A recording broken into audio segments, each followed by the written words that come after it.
Megawati Soekarnoputri berikan sambutan saat hadiri peresmian KRI Bung Karno 369.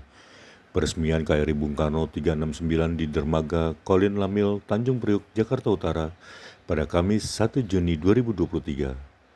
Dalam sambutannya, Megawati menantang Panglima TNI Laksamana Yudo Margono untuk memperbanyak alat utama sistem persenjataan Angkatan Laut buatan anak negeri. Dirinya mengaku tak menyangka jika TNI Angkatan Laut akan memberikan nama sebuah kapal perang Republik Indonesia dengan nama Bung Karno. Ini sajalah Pak Yudo dengan Bung, karena Bung itu sangat sebenarnya panggilan. Saya cerita ini di Lemhanas. Jadi kalau Bung itu rasanya itu apa ya, sama. Kalau sekarang kita kan selalu seperti saya disebut presiden kelima. Saya suka protes, kenapa? Loh, saya ini pernah jadi wapres juga loh. Tapi orang hanya ingatnya saya presiden kelima. Nah, kalau Bung artinya ya rasanya tidak ada gap. Makanya saya bilang Bung Karno saja, dan karena ini sebuah kapal, imajinasi saya pasti akan kemana-mana, dan menurut saya kan apa ya, Bung Karno berarti beranjang sana kepada rakyatnya. Pikiran saya kan begitu, mampir sana mampir sini, karena bapak saya memang senangnya begitu. Jadi beliau memang sangat merakyat sekali. Nah, tadi pasti banyak yang melihat saya ngobrol sama Pak Yudo. Jadi saya seorang yang sangat senang untuk bertanya. Saya bertanya tadi begini, Pak Yudo, kalau ini sudah bisa dibuat oleh anak negeri sendiri, kira-kira berapa lagi yang mau dibuat? Lalu Pak Yudonya diam. Terus saya bilang begini, kan saya ketua umum partai.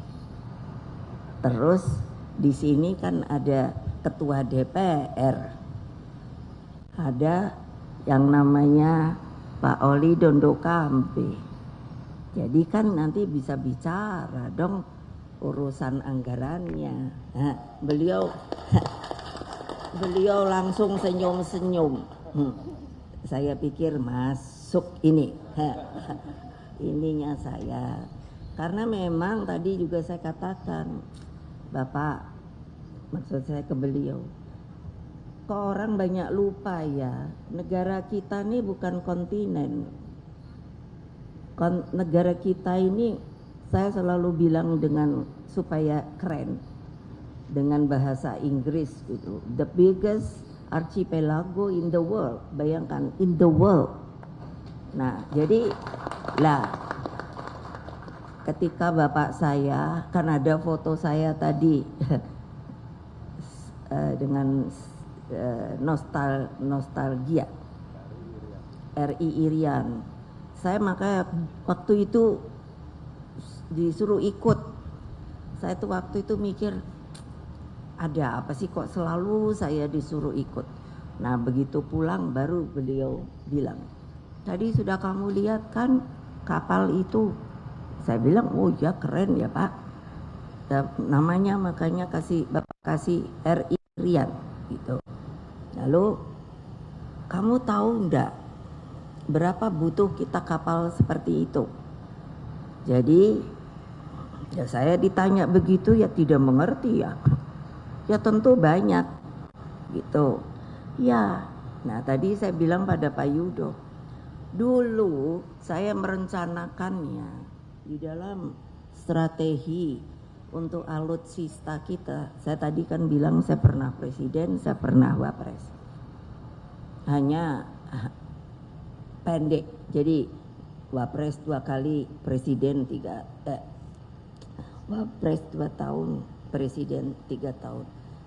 Tapi dengan apa yang saya ingat dialog saya dengan bapak saya, jadi saya berpikirnya begini, basicnya ini ada Mbak Koni ahli, jadi kalau saya salah pikir monggo boleh, itu enggak begitu Bu caranya. Basicnya karena kita the biggest archipelago in the world. Jadi sebenarnya pertanyaan saya juga pada kalian, sebenarnya yang mau dibangun itu kita kekuatan itu apa dulu toh? Saya enggak mau jawab karena ini harus, tadi saya bilang pada Pak Yudo, Bapak mbok tolong dipikirkanlah, mari rembuklah melihat keadaan realita objektif negara kita ini. Jadi kalau ada orang-orang yang masih berkonek menurut saya dengan pikiran asing, itu tidak jadi soal. Tetapi yang harus diingat adalah, apalagi kalau mereka yang punya kekuatan di belahan dunia ini, itu kan bukan kepulauan, ingat lagi, itu kontinen, benua, sangat beda. Satu, jadi nanti monggo Bapak sebagai Panglima bikin apa saya tidak tahu, didiskusikan. Lalu yang kedua, saya suka mikir begini, saya juga ditugasi oleh Presiden Jokowi sekarang memegang 2 badan. Satu tadi sudah disebut Badan Pembinaan Ideologi Pancasila, dan yang baru saja dibentuk kira-kira ini baru 1 tahun 2 bulan lah, yaitu juga BRIN, yaitu Badan Research Inovasi Nasional. Kalau di BPIP anak buah saya hanya 600, kalau di BRIN anak buah saya 16.000.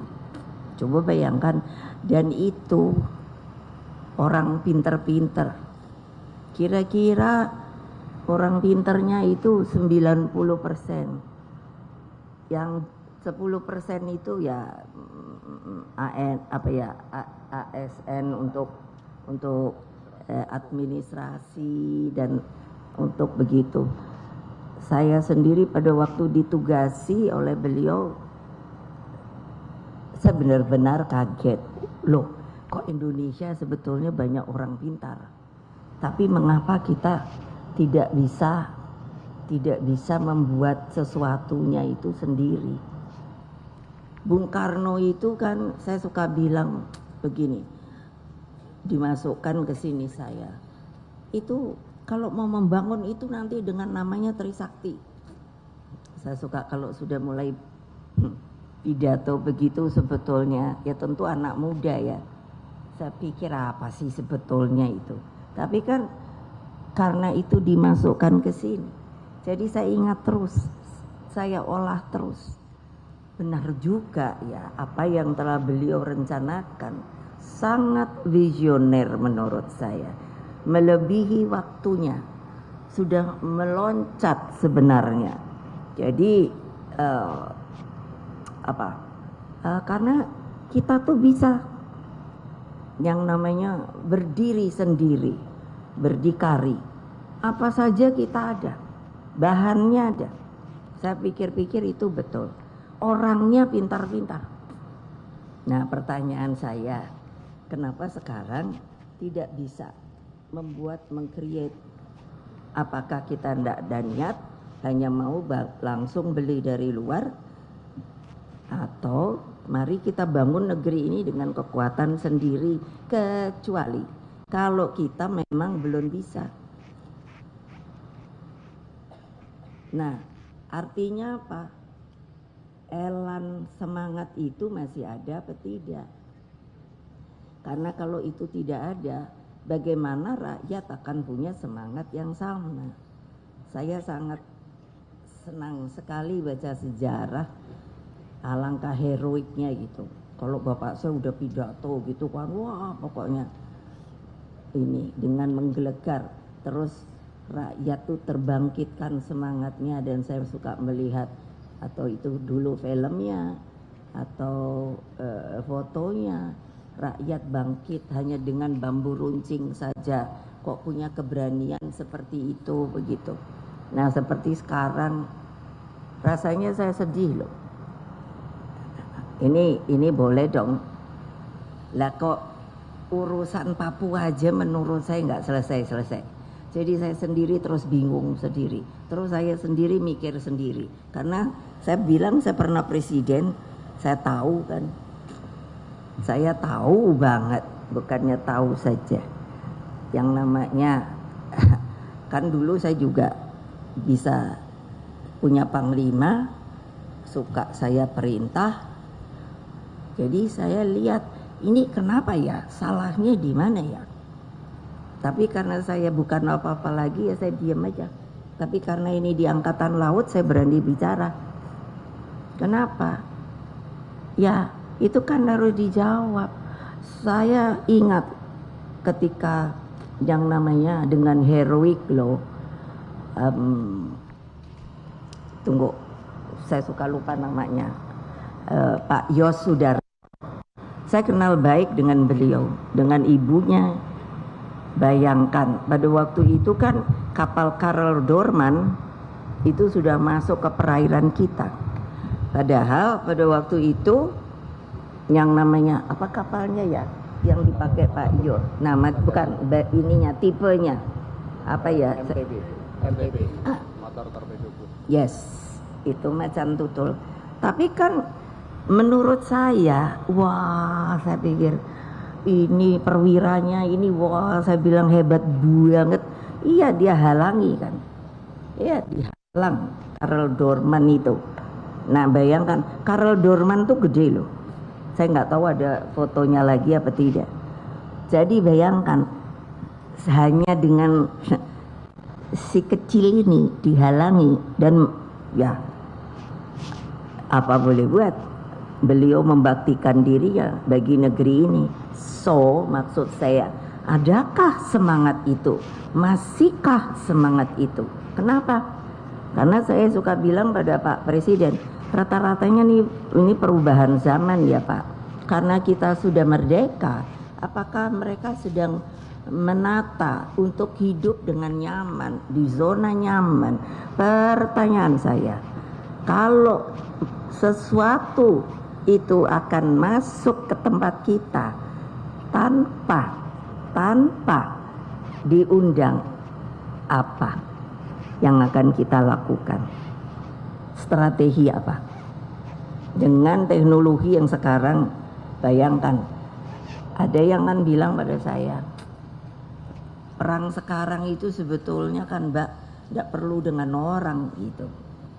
Jadi mestinya dengan apa? Iya, ini teknologinya kan udah super canggih. Ya tapi kan kalau macet gimana? Saya bilang, loh coba pikir, betul enggak? Saya sangat senang mengenai masalah teknologi. Sampai sekarang saya diberitahu yang namanya AI. Nah, tadinya saya kan enggak ngerti AI itu, saya pikir nama orang. Ternyata kan artificial intelligence. Coba. Jadi kayak begitu. Lalu kalau kita nggak ada semangat, karena menurut saya yang paling penting dari yang penting, semangat juang kita mempertahankan negara. Coba kalau lihat gini kan saya bilang waktu di Lemhanas, ini semua keren-keren Pak. Saya suka pikir, iki bintangnya piro ya, oh itu lo kok banyak banget ya sekarang, dari bintang 2 ke bintang 3 gitu. Wow. Lalu waktu di Lemhanas kan saya cerita, oh saya juga punya teplek-teplek gitu, yang apa itu namanya, bukan, iya tapi itu yang krepiak-krepiak gitu loh, Medali. bintangnya, nah medali, dari yang mesti dipakai nama-nama mboh sampai medali-medali, belum lagi ada kalung. Sampai saya bilang ajudan saya, kalau saya suruh pakaian gitu, emangnya ngapain sih sebetulnya, kamu udah tahu kalau saya ini presiden. Nggak usah, siap ibu harus memakai itu, siapa yang nyuruh, gitu aja saya. Karena apa? Kalau jalan tuh terasa loh, begini loh, kebayang nggak? Karena berat kan. Nah Makanya dengan segala hormat saya bilang, anak buah itu yang harus kamu urus, kamu beri yang namanya kesehatan dan sebagainya. Ibu-ibunya jangan menjadi sedih kalau ketika suaminya sedang ada di medan tempur. Ketika saya sebagai presiden melaksanakan tugas dengan DOM Aceh, Daerah Operasi Militer Aceh, coba apa saya nggak ngamuk sebagai presiden? Lu anak buah saya kok pada mati ya? Saya suruh nyelidik ke RSPAD, siapa yang meninggal, siapa yang luka berat, siapa yang luka ringan. Saya pikir kena alatannya susah. Ternyata ya karena saya sebagai presiden kenceng. Kenapa kok kamu sebagai komandan anak buahmu pada mati kayak gitu? Udah gitu matinya di belakang. Ternyata kalau 1 batalion maju peralatannya cuma setengah. Lah ya mau begitukah kita? Kalau saya ndak mau, tapi kan saya ndak bisa sendiri. Harus dibantu oleh seluruh rakyat, oleh seluruh elemen bangsa. Karena kalau ndak begitu, ya saya lihat yang maju ke Papua ini, lah saya ya terus bilang, kalau saya masih komandan gitu, boleh tau Pak ngomong, kalau saya masih komandan, saya turunkan di sana berapa batalion, gitu, keren kan? Loh iyalah, tuh Mbak aja tepuk tangan setuju. Kenapa? Itu kan deteren. Saya aja ngerti deteren kopo. Ayo dong. Jadi orang yang itu adalah itu rakyat kita juga, tapi karena dianya tidak diberi pengetahuan, terprovokasi. Jadi kan bayangkan saya mikir ini hanya segitu. Lah kok dipateni daldel mate. Kesono lagi. Saya ngomong sama polisi. Nah ini polisi. Lah ya jenderal. Mbok saya tuh bilang, lah ngopo to yo? Kalau menurut saya, mungkin saya salah, bisa dikoreksi. Kalau sekian batalion ditaruh, itu kan juga bisa ngelihat lapangan. 1, yang kedua, terus latihan di daerah yang aman. Tapi kan kedengaran bagi mereka. Wah, gitu loh. Yakin itu apa namanya? Perang psikologi. Jadi bukan perang fisik saja. Saya tahu lah karena saya diajari bapak saya juga.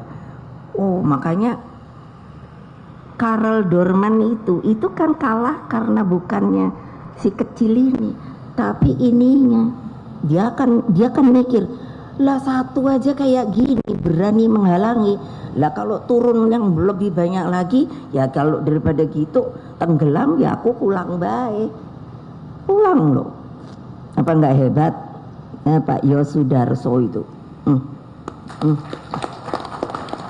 Ya dong, kan mestinya gitu. Sampai Ibu Yos tuh jadi sering loh nginep di istana. Jadi karena apa? Bapak saya kan ya tentu masih muda, udah gitu ndak punya rumah. Ayo, itu saya yang bilang anak buah itu mestinya diurusin. Jadi sama bapak saya, iya, kalau beliau datang diterima dengan baik, keluhannya apa, semuanya dicukupi. Karena apa? Karena Bung Karno sangat menghormati pengorbanan yang dilakukan oleh seorang Yosudarso. Lah, kapan mau heroik itu? Karena ada yang bilang sama saya, Ibu ngapain sih nyerita begitu? Orang udah nggak ada perang. Iya sih nggak ada perang, tapi one day if something happen, so what do you want to do? Nah, mau buat apa? Kapale mong piro? Kalau di sana datang piye?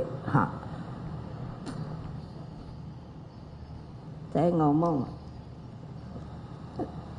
sama Pak Yudo juga waktu itu, sama Pak Fajar juga. Itu ya kalau saya lihat bukan sombong, enggak. Itu ngopo to ya? Ukraine niku kok nggak mikir ya? Kok mau ngelawan Rusia?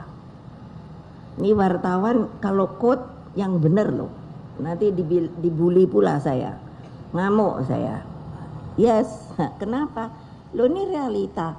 Ini adalah strategi kan. Lah saya tuh mikir, ngapain? Hanya karena dipikirnya dibantu oleh negara barat. Pertanyaan saya, kemarin kan saya lihat Presiden Zelensky, loh ini kan saya lihat di TV, jualan-jualan. Lah yang ngopo tuh saya bilang keliling-keliling gitu. Terus dibilang mau memberi bantuan. Terus kemarin ASEAN, bilang akan memberikan apa namanya support.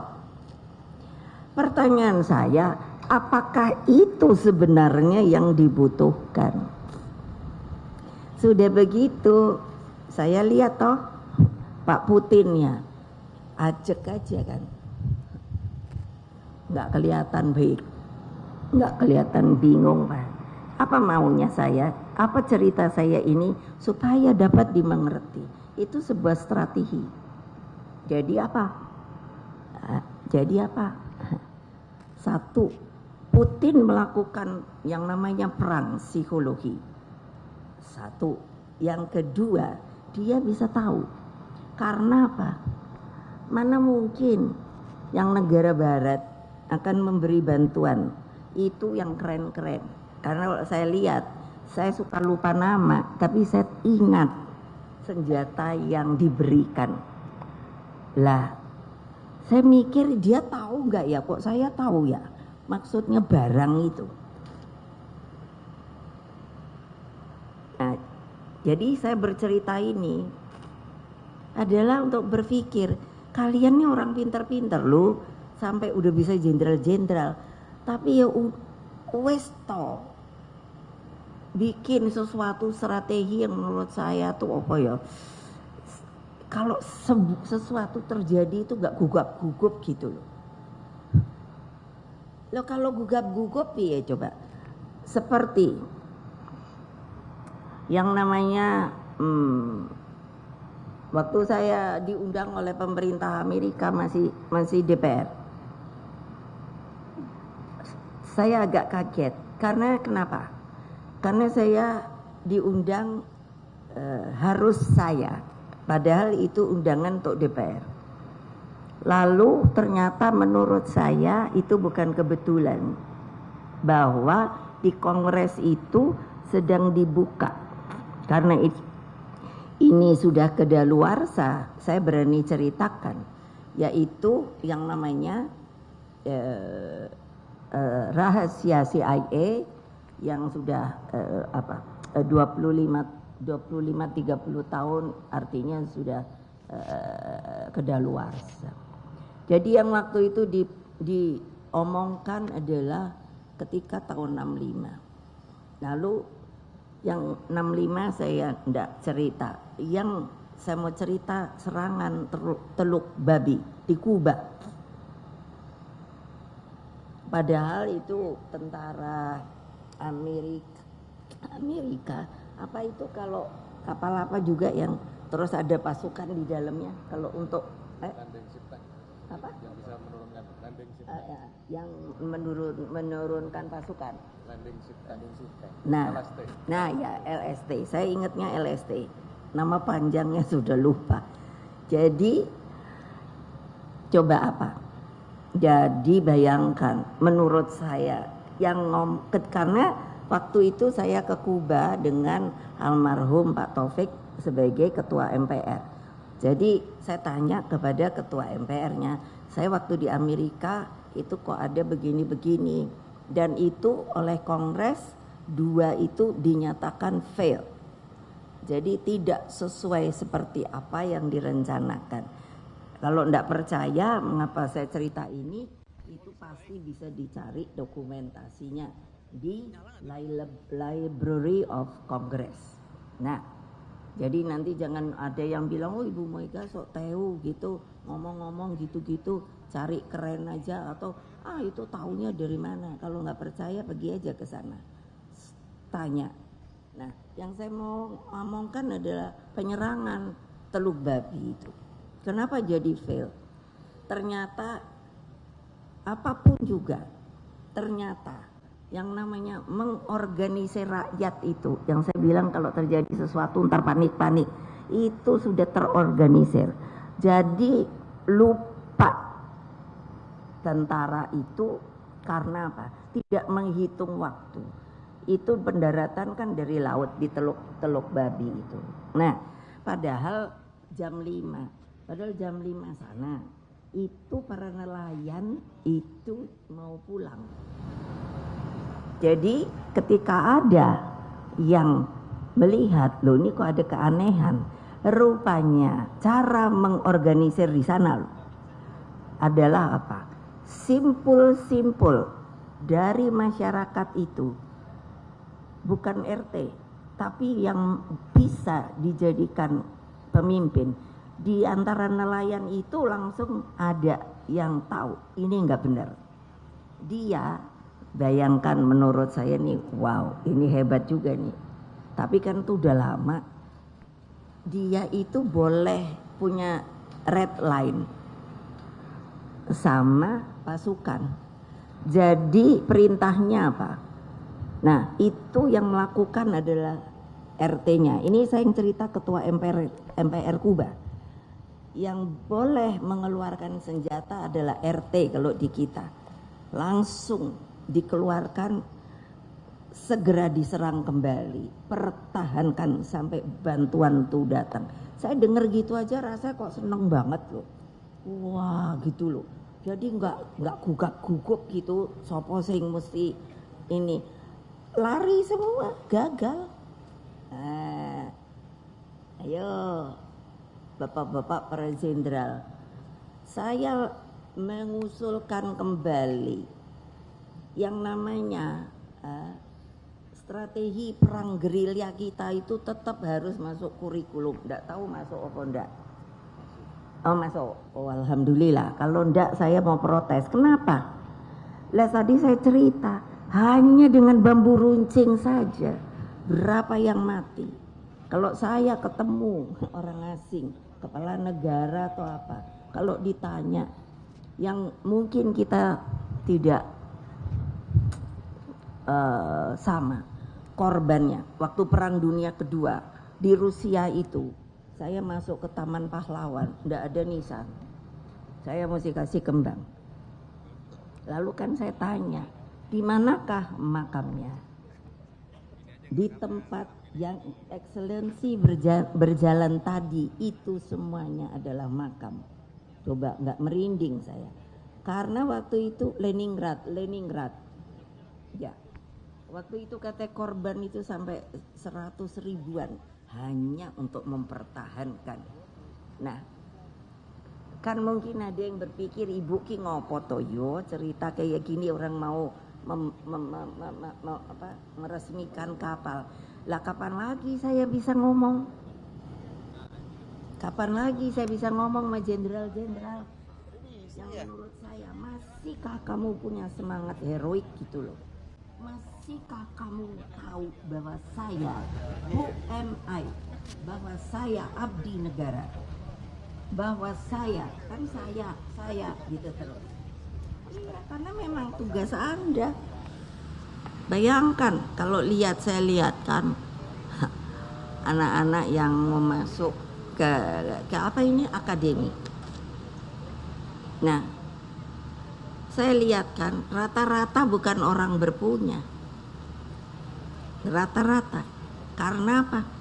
Karena mereka ingin jadi seseorang one day tapi dengan biaya negara. Betul apa tidak? Ya kan? Lah ya. Lah kok setelah naik makanya waktu ini kasihan juga ya sama polisi kan saya tunjuk gitu ya.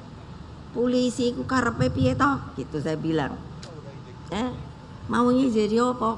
Mestinya ngayomi rakyat. Lah itu model kayak Pak Sambo ngapa gitu bae aku. Kalian apa mau kayak gitu sih? Ya nggak usah deh. Oh iya dong. Jadi tolong pikirkan kembali. Yang namanya negara kita masih memerlukan kita loh. Pasukan kita tangguh gitu. Jadi tadi waktu 1 Juni kan saya lihat pasukan. Kalau komandannya itu ngasih ajarannya bagus. Saya pernah paskibraka loh, dibentak-bentak. Bayang nggak? Tapi saya nggak ngadu sama bapak saya, masih anak presiden. Iya, karena saya tahu ini mendisiplinkan diri saya. Gitu. Makanya saya ngerti ngopo hormat gitu loh. Ini karena apa? Oh gini ya. Wah, ini udah keren nih. Pasti yang ngajarinnya, instrukturnya. Karena apa? Coba lihat ya, saya mengiri sekali kalau lihat tentara Korea, kok bisa satu langkah dan itu precisely banget, rata gini kan, terus langkahnya tuh wuk gitu. Pertanyaan saya itu susah apa enggak ngajarinya? Susah. Dan saya nanya, ketika saya ke Korea Utara, kok kamu bisa nyuruh orang sampai satu garis sampai ini? Katanya diikat. Iya mbak, katanya rentengan gini tuh diikat supaya kan kalau ada yang mau maju kerasa kan, lama-lama jadi biasa. Katanya kan saya nggak lihat. Wow, saya pikir. Jadi berarti perlunya apa? Komandan. Nah, yang memberikan komando. Nah kalau kalian nggak membangun pengetahuan strategi yang luar angkasanya nanti kayak opo. Saya di BRIN itu sampai mikir, wah, nuklir kayak apa? Ini tadi saya kan dalam batin saya, Pak Yudo bilang ini udah membanggakan Bu, bikinan anak negeri. Saya langsung di sini nyut sebetulnya, terus terang apa? Lah sing liyane wis duwe nuklir lah kene iki karepe apa ya? Itu semangat apa loh? Kok Korea Utara itu bisa? Semangat apa? Semangat mereka untuk apa? Mempertahankan negaranya. Saya sampai hari ini masih jadi special envoy. Ini saja karena COVID sudah diminta korut untuk ke sana. Saya suka bilang waktu bertemu Presiden Yoon Korsel, sama juga saya diundangkan kalau dilihat, minta betul supaya masih mau untuk menjadi penghubung special envoy. Oh saya mau kok. Ditanya lagi oleh wartawan, kenapa kok ibu masih mau aja sih jadi special envoy? Karena saya punya keyakinan one day negara ini akan jadi satu kembali. Itu di Undang-Undang Dasar loh. Tadi di mana ya? Oh, tadi acara 1 Juni. Kan dibacakan Undang-Undang Dasar kita.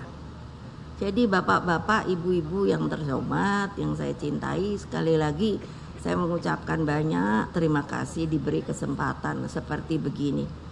Mohon maaf kalau ada kata-kata yang salah, supaya kita bisa membangun negeri ini dan tentunya sebenarnya bisa cepat.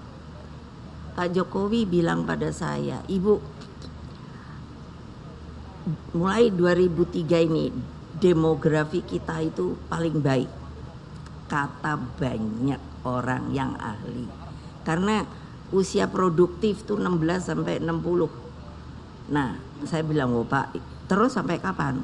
Mulai turun lagi 2033, berarti kan 13 tahun, 2036, 13 tahun kita hanya punya kesempatan. Saya bilang ayo Pak, karena Bapak kan bilangnya hanya 2045, tahun emas Indonesia. Lah ayo, kita sama-sama bebareng nih. Kalau saya sih mau Pak, saya genjot gitu, masa nggak bisa. Dulu aja 3,5 abad loh, tolong ingat loh dijajah, ya Allah. Baru merdeka 77 tahun nih, kok rasanya saya nggak melihat lagi semangat yang membara gitu loh. Padahal saya kan udah umur ya, tapi kadang-kadang saya mikir saya ini kelewatan. Kalau ngasih kayak gini kan kelihatan kan, marwah saya itu kayak bergerak gitu loh. Saya selalu bilang sama anak saya, maksudnya ya tentu anak-anak partai segala. Ini boleh tanya Pak Oli. Iya, saya kan suka pakai nunjuk-nunjuk. Kalau di sini saya nggak berani, bisa-bisa saya dibedil ntar. Jadi tangan saya ditaruh sini terus. Kalau sama anak-anak saya gini-gini. Mau jadi apa kalian? Gitu. Kalau kamu nggak merasa sebagai bangsa Indonesia, jangan tinggal di negeri ini. Out, gitu loh saya. Galak tau. Terima kasih. Wassalamualaikum warahmatullahi wabarakatuh. Salam Pancasila. Salam Pancasila. Merdeka. Merdeka. Merdeka. Merdeka. Matur nuwun.